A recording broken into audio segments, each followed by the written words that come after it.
Pada kesempatan ini saya akan menyampaikan seminar hasil riset 2021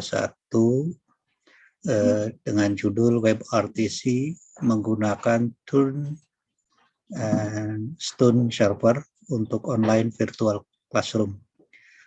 Tim saya yaitu Pak Sumarudin dan Eka Ismanto Hadi.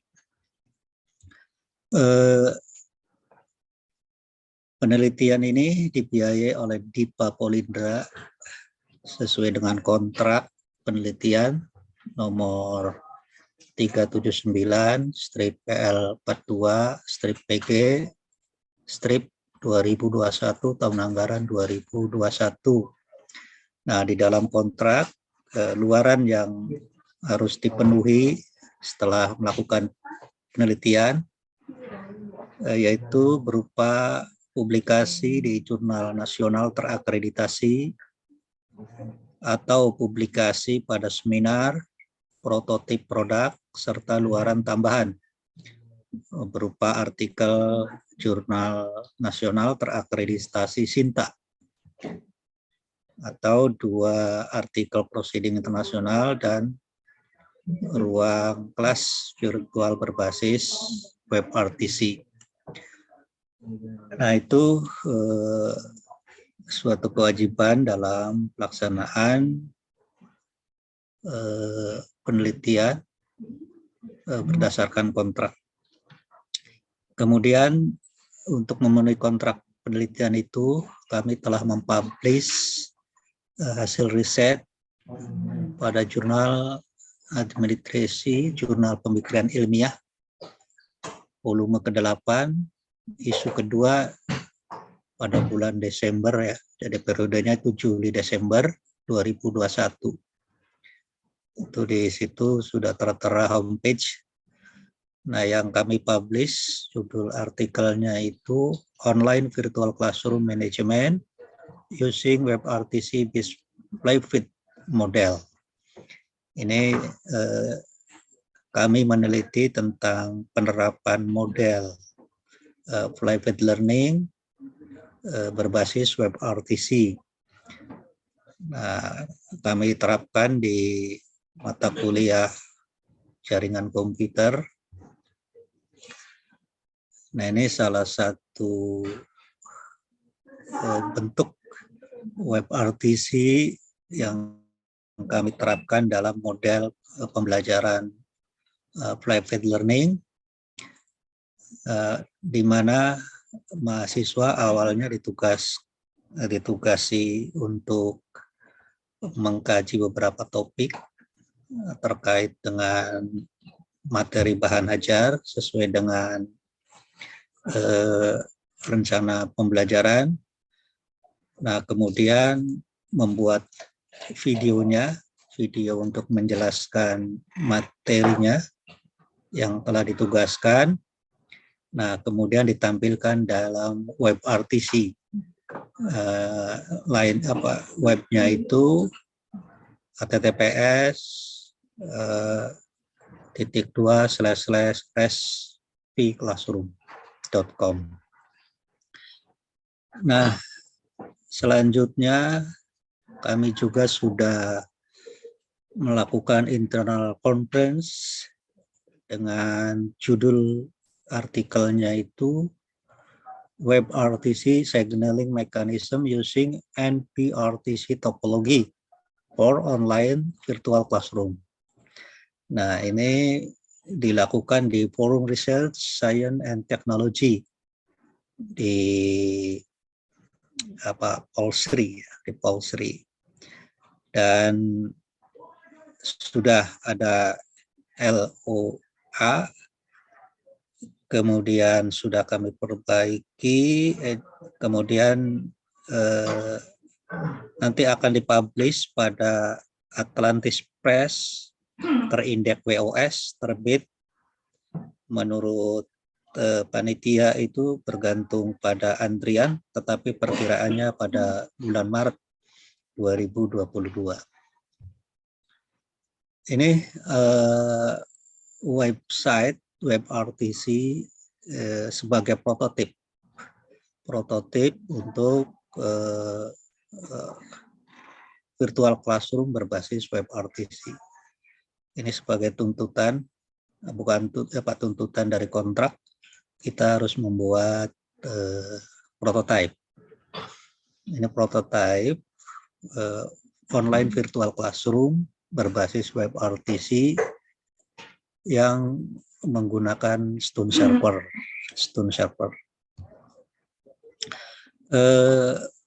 Prototipe tersebut dikembangkan dari sisi software, yaitu di sisi back-end. Di sisi back-end kami menggunakan virtual private server. Kami menyewa selama 1 tahun di Jagoan Hosting. Kemudian di private virtual server itu kami install Ubuntu Server 18.04 LTS. Kemudian sebagai bahasa back-end programming itu pakai Node.js. Kemudian di sisi web server kami menggunakan Nginx. Kemudian di middleware kami menggunakan Express. Nah, ini kemudian untuk signaling seperti yang kami teliti itu di dalam sistem WebRTC, teknologi WebRTC, kami menggunakan Socket.io. Nah, WebRTC itu bekerja pada web HTTPS, sehingga kita membutuhkan SSL. Nah, kami gunakan Certigo positif untuk di back-end. Nah, di sisi front-end kami kembangkan dengan menggunakan programming React.js. Nah, untuk connect di back-end, Socket.io, di front-end kami gunakan Socket.io client. Untuk mendukung di front-end, kami gunakan beberapa library pendukung lainnya. Kemudian setelah kami kaji dalam periode 2021 ini, ternyata kami menemukan beberapa pengalaman. Jadi di dalam teknologi WebRTC itu, dalam lingkup komunikasi real time itu, ternyata banyak hal-hal yang basic yang harus kita teliti lebih lanjut. Pertama, memang signaling mechanism itu, server pensinyalan itu menjadi penting dalam komunikasi real time, karena itu akan berpengaruh terhadap kinerja jaringan. Terus berpengaruh juga terhadap jumlah klien yang terlibat di dalam sistem itu. Kemudian juga real time transport protokol. Nah, ini real time transport protokol juga ini perlu dikaji lebih lanjut. Kemudian kami selama penelitian masih menggunakan Stone Server, Session Transversal Utility Format, belum ke Tune Server. Karena Tune Server itu memang masih sementara ini masih berbayar dan lumayan bayarannya itu di atas 15 juta, sehingga kami belum menggunakan Tune Server. Tetapi ternyata ada juga open source di Tune Server itu namanya Codrun. Codrun nanti sebagai library open source, program software open source, itu bisa diinstal di Ubuntu Server.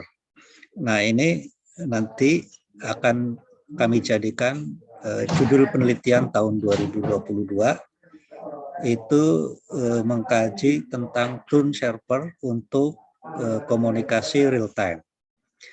Karena kalau kita menggunakan Stone Server ternyata tidak stabil, jadi tidak stabil. Jadi kadang-kadang tidak nyambung jadi aliran medianya itu tidak nyambung dari browser satu ke browser lain. Nah, ini kendalanya belum melibatkan Tune Server. Jadi ketika gagal di Stone Server, itu seharusnya Tune Server bekerja. Nah, karena kemarin itu pertimbangannya berbayar, tetapi sekarang setelah saya searching, itu ada open source yang bisa memfasilitasi ini, yaitu Codrun.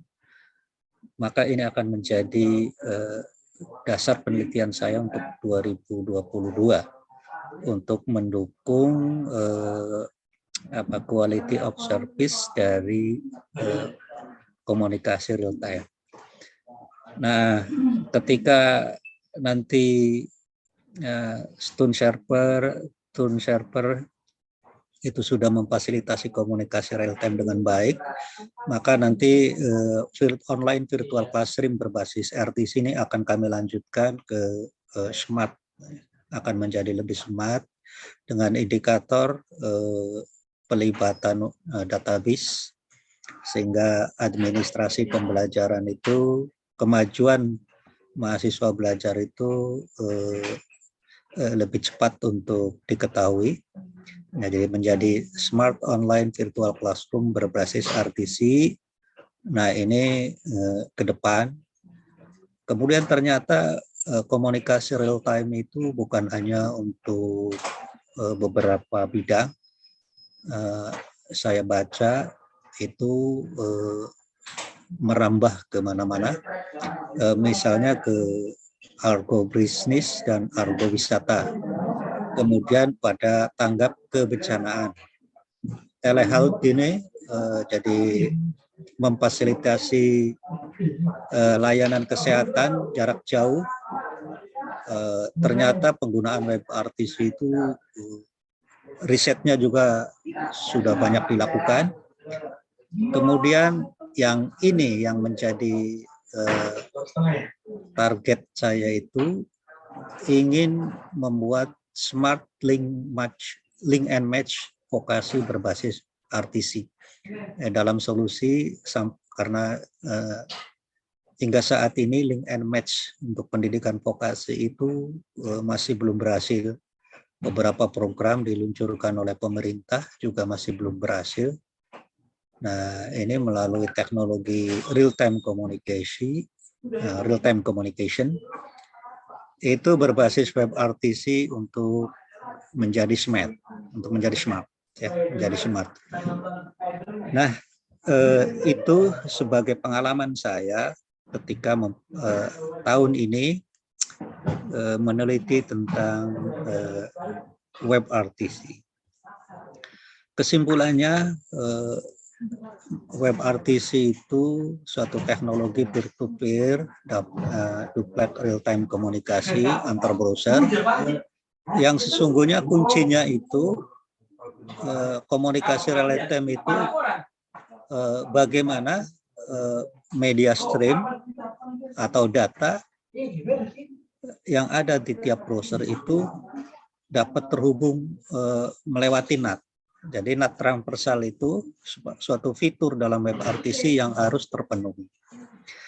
Nah, sehingga web RTC itu dalam pelaksanaannya itu menggunakan beberapa konsep, yaitu pertama session description protocol, yaitu suatu deskripsi dari karakteristik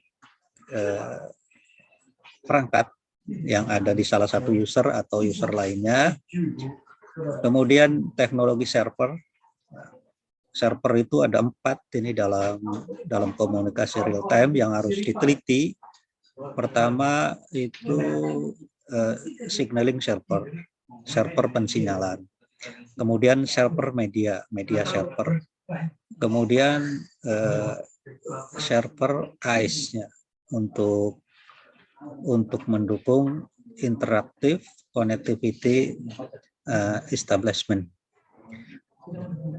dan beberapa server-server lain yang terkait dengan real-time transport protocol.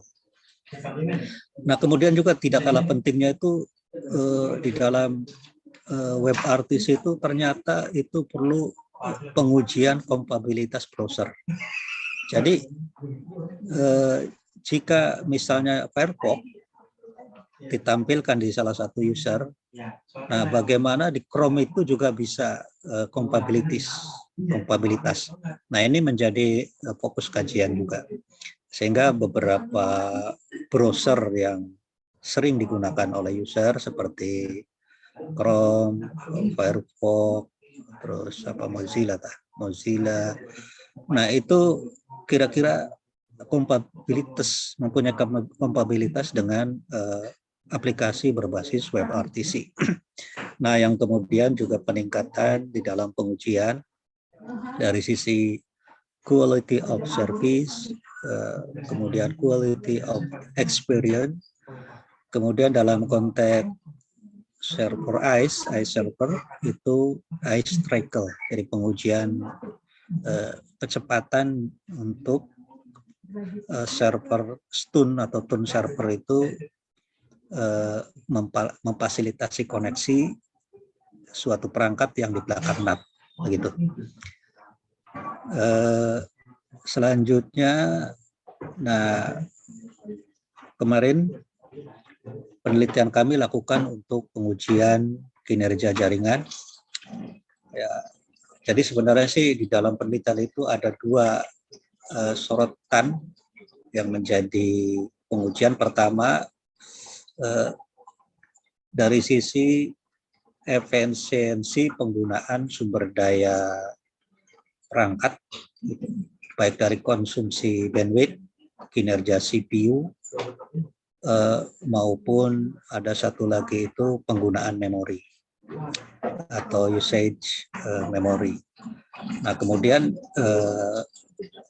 fokus lain itu tentang kinerja jaringan. Nah, parameternya itu throughput, delay, jitter, dan packet loss.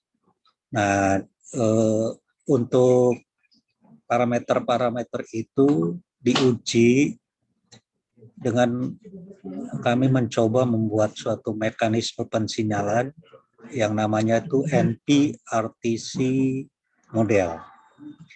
Jadi NP-RTC model itu pengembangan dari mesh model. Jadi pensinyalan model mesh. Nah, di sini dipaparkan di dalam artikel yang disampaikan dalam internal conference. Tapi sekali lagi dalam penelitian itu kelemahannya kami belum menggunakan Tun server karena keterbatasan anggaran. Jadi masih menggunakan Stun server karena jadi masih belum maksimal kestabilannya. Nah, ini untuk kesimpulan dari penggunaan aplikasi WebRTC untuk online virtual classroom di pembelajaran model Flipped. Jadi memang berdasarkan penelitian, mahasiswa termotivasi untuk materi pembelajaran karena mahasiswa itu awalnya diberikan target untuk mengkaji materi tertentu, kemudian mereka dibuat videonya dalam waktu maksimal 10 menit. Nah, kemudian itu ditampilkan dalam WebRTC. Jadi diberi tantangan dari awal. Mengenai saran itu memang seperti yang kemarin tadi saya sampaikan, itu akan menjadi materi lanjutan dari penelitian saya. Itu memang nanti WebRTC itu dikaitkan dengan IoT, Internet of Things. Ya, ini saya searching, beberapa peneliti sudah banyak yang meneliti. Jadi itu menjadi acuan saya nanti untuk melanjutkan penelitian komunikasi real time berbasis web. Nah, itu saja laporan saya pada seminar hasil penelitian 2021.